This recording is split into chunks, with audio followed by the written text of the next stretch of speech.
Hello, and thank you for tuning into this week's Mayor's Update. As always, we have a lot of important information to share with you here this week, so please feel free to share this video with your friends, family, relatives, and anyone else who you think might find this information helpful over the course of the coming week. I want to start off by thanking Lieutenant Governor Karen Polito, Secretary of Housing and Economic Development Michael Keneally, and Executive Director of Mass Development Dan Rivera for coming out to the city this past week to announce two very big grant programs for us here in Gardner to help redevelop and revitalize our downtown area. The first was the $4.1 million grant that we've talked about a couple of times here on these updates from the MassWorks program that is allowing us to construct an event plaza and 165 parking spots on the rear Main Street corridor, done in partnership with our private sector partner EA Fish, who will be constructing a 5-story apartment building over in the rear Main Street corridor closer towards Cumberland Farms. Now, if the name EA Fish sounds familiar to anyone, that's because they are the property managers and the ones who constructed the lofts at 30 Pine, also in that area of the city. So I want to thank EA Fish for their continued investment here in the city of Gardner. Also announced at that grant ceremony that you can find the video for on the city's YouTube and on the GETV's cable running as well. We received the state's new Underutilized Properties Program grant initiative as well. Now, this is a brand new program that was started by the state. It was put before the legislature in January and then approved in February for different cities and towns across Massachusetts to receive funding to really basically revamp some buildings that have been run down for a while.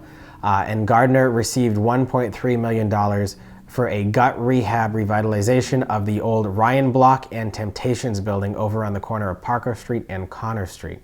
$900,000 of that is a grant from the Underutilized Properties Program, and the remaining $400,000 was given as a forgivable loan to Mass Ave Realty. That's Gary Lorden's company. You may know Gary Lorden's name because he is the one who redid the old Goodnow Pearson building on the other end of downtown. So we've got a lot of exciting things going on here in the downtown that'll really, within a year to two from now, really just completely change the way our downtown will look, with different offerings and trying to get people into the downtown with the saying, if you build it, then they come. We are building it with the hopes that it'll draw people to our downtown so that they do come. So I want to thank everyone who put those grants together, our Executive Director of Community Development, Trevor Beauregard and his staff. The Lieutenant Governor, the Baker Polito administration has always been a good partner with the city of Gardner in helping us secure funding and get the tools we need to help make ourselves be successful in revitalizing our downtown. And it's all part of a close to $10 to $15 million program that we're currently doing right now to help boost our downtown. The most recent one before this was we received some site readiness grant money to purchase the old Rome building on the corner of Main and Willow last December. We are in talks with a pediatric dentist office who's looking at purchasing that property to demolish the building and build a brand new pediatric dentist office in that area. So we really have a lot going on throughout the downtown right now. So I want to thank everyone who's been involved in those different programs and projects. And if you have any questions on that, please feel free to contact either my office or our community development office, and we can answer those at any time. I also want to thank everyone who participated in our annual holiday stroll and Christmas tree lighting last Sunday. It was a great time for all. We had a great crowd there. Thank you to the Gardner High School Wildcat Marching Band, the Greater Gardner Community Choir, Santa Claus, who paid us a special visit that day, and everyone else who just made the event a very nice, special event. That's the first time in 2 years we've actually had that event, because while we had to cancel it last year because of COVID-19, the year before we had torrential downpours at that time, so we had to cancel the year before COVID as well. So the fact that we were able to get an event back up and running as successful as that was really says a lot about the spirit of this community, and I'm looking very forward to seeing how we can carry that community spirit forward as we move closer to the Christmas holiday and into the new year. I want to just also briefly mention that this past week we had a special visit here in the city of Gardner from Secretary Cheryl Poppy, who is the state's new Secretary of Veterans Services. The Montezut Veterans Outreach Center is purchasing some new properties in Winchendon. So a group of the legislative delegation for North Central Massachusetts, myself and the Secretary joined the MVOC team to go tour those properties in Winchendon and then come and take a look at their properties in Gardner and talk about the different programs that we're offering regionally for our veterans.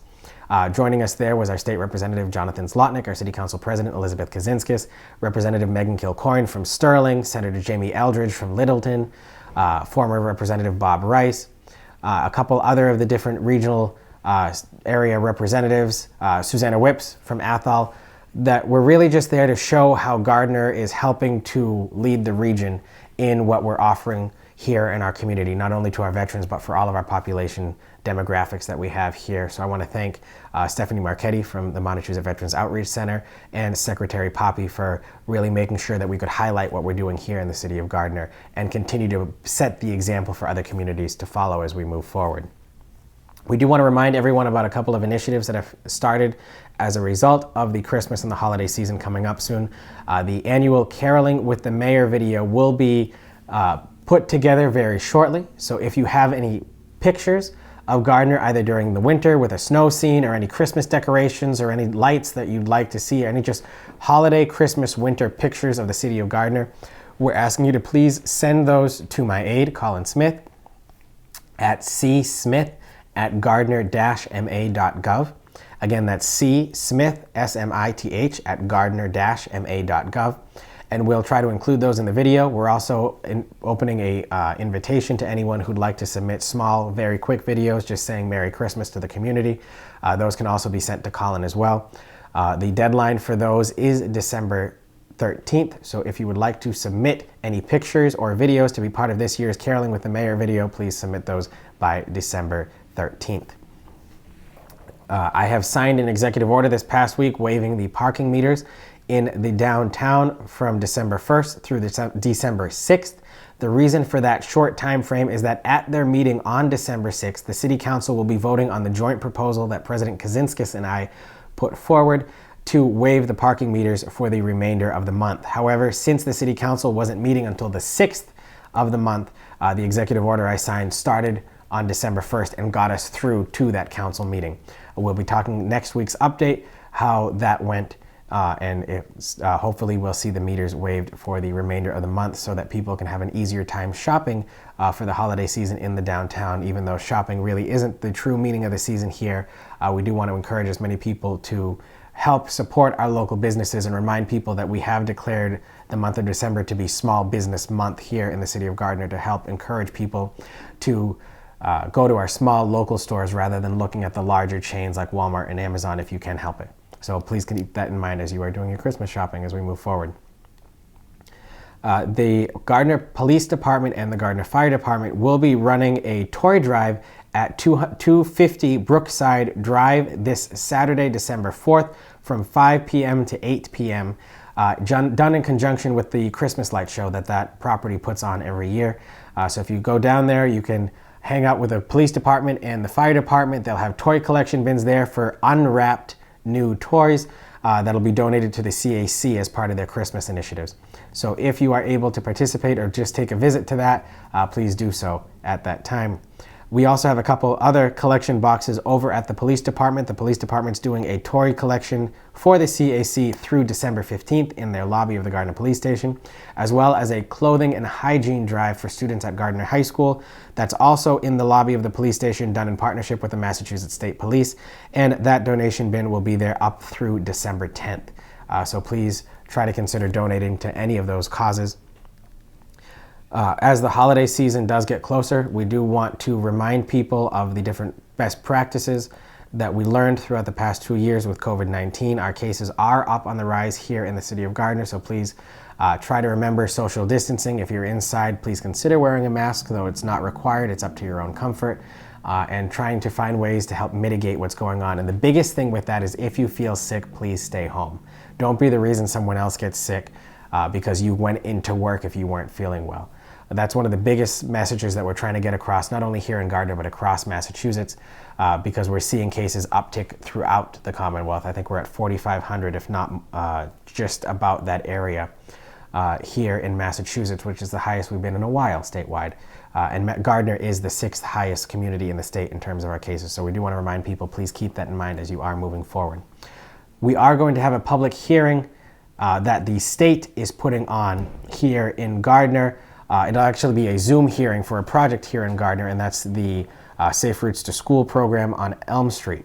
There's been a lot of confusion as to what this project entails, and while I can help mention some aspects of the program, this is a state-run program. So if there are any questions, please do attend that meeting. The representatives from the Massachusetts Department of Transportation will be the ones who are leading the meeting, and they are the ones who are actually doing the work and selected Gardner to do the work. So if you have any questions, comments, concerns, bring that to that hearing, and they will be able to answer those questions, comments, and concerns, and hopefully alleviate some of the issues that have been brought forward. From what my office has been told, the project extends from the Temple Street intersection of Elm Street to the Cross Street intersection of Elm Street. It involves repaving the sidewalks, adding a little cutout in front of Elm Street School for parking purposes. And then the State Department of Transportation does also have a requirement that if we receive any grant money to fix up a state road in the city that's not just general Chapter 90 money, we do have to also add bicycle lanes to the street as well. There are some temporary easements that are associated with this. That means that while construction is going on, for instance, a manhole could lean up against someone's lawn or things of that. And then there are some permanent easements as well. However, there isn't much property actually being taken by those permanent easements. Now, for those of you who may not understand legal talk, an easement means that the government entity, so in this case the state, can use a portion of a person's property, however that person still maintains ownership of that property. What those permanent easements are there are a couple of stairways and walkways that are actually located on what was city property that was missed when those were installed. That just allows the state to pave the sidewalk around those areas to make sure that there aren't any issues, because the walks and the stairs are privately owned. However, the majority of those permanent easements are actually for the air rights above people's lawns, because they are relocating some of the telephone poles, in which case the wires may hang partially over someone's lawn. And by law, if there is an interruption of the airspace over someone's front lawn, we are required to get an easement if you are a government entity. So the State Department of Transportation will be looking to get a permanent airway easement over someone's lawn for some of those wires as well.